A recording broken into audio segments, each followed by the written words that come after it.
Надзея Ясмінска. Круглыя казкі. Кубачак з кветкай. На паліцы стаяў кубачак для кавы. Ён быў даволі стары, прыгожы, з барвовай ружай на баку. З яго не пілі, бо захоўвалі там упрыгожанні.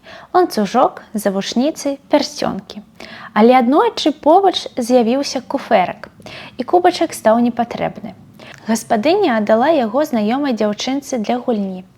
На новым месцы кубачак прабыў нядоўга. Праз тыдзень дзяўчынка паехала з бацькамі на рэчку і ўзяла з сабой цацкі. Наш кубачак сам не заўважыў, як ператварыўся ў карабель. Прыняў на борт пасажыраў, мадам Галінку ды мамзель Травінку і пачаў сваё плаванне. Плынь тут жа падхапіла парцалянавае судна, а вецер дадаў яму ходу. Кубачак хутка знік за крутым выгінам ракі. Калі б ён мог гаварыць, то, пэўна, сказаў бы: «Ох, вось гэта паварот!» У яго трапляла вада, кропля за кропляй. Выслізнулі і сплылі Травінка з Галінкай. Урэшце кубачак напоўніўся да краёў і патануў. Але на дно не апусціўся, таму што заблытаўся ў рыбацкай сетцы. А потым ягоны размаляваны бок ізноў заказытала сонца.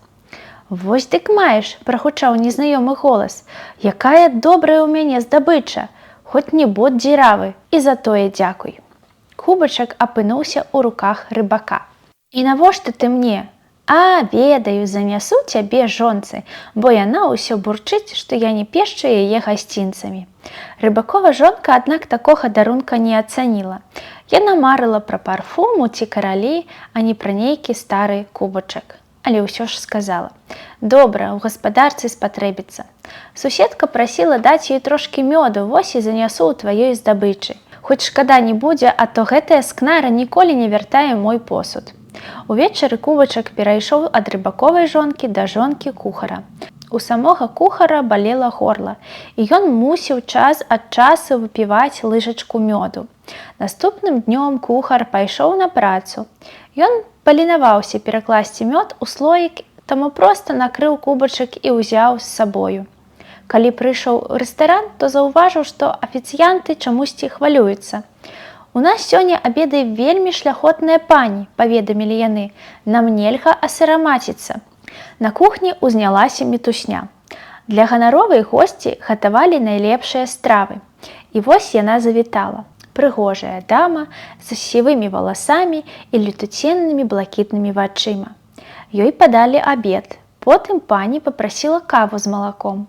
Кухар так хваляваўся, што замест малочніка выпадкова паставіў на паднос свой кубачак з мёдам. Госця ўбачыла яго і заплакала. Гаспадар рэстарана ўзлаваўся так, што ўжо хацеў звольніць кухара. Але пані выцерла вочы і сказала: «Які ж цуд, паслухайце, што я вам раскажу. Калі я была маладзенькай, у мяне быў дзівосны сад. Потым я выйшла замуж і з'ехала ў далёкую краіну, дзе кветкі былі іншыя, непадобныя да маіх. Муж ведаў, што я буду самаваць, і падарыў мне сервіз. 6 кубачкаў, на кожным садовая кветка, фіялка, лілея, півоня, вяргіня, тюльпан і ружа. Калі я піла з іх каву, то ўспамінала родны дом. Але так здарылася, што той сервіз прапаў. Я доўга шукала такі самы, амаль увесь сабрала. І цяпер я бачу апошні кубак з ружай, каралевай майго саду». Так стары кубачак нарэшце знайшоў сваё месца. І ягоная гісторыя ператварылася ў казку. Маленькую казку пра тое, што дзівосы здараюцца з усімі, не толькі з людзьмі, але нават з рэчамі. І што дробязь для аднаго можа стацца для кагосьці іншага сапраўдным скарбам.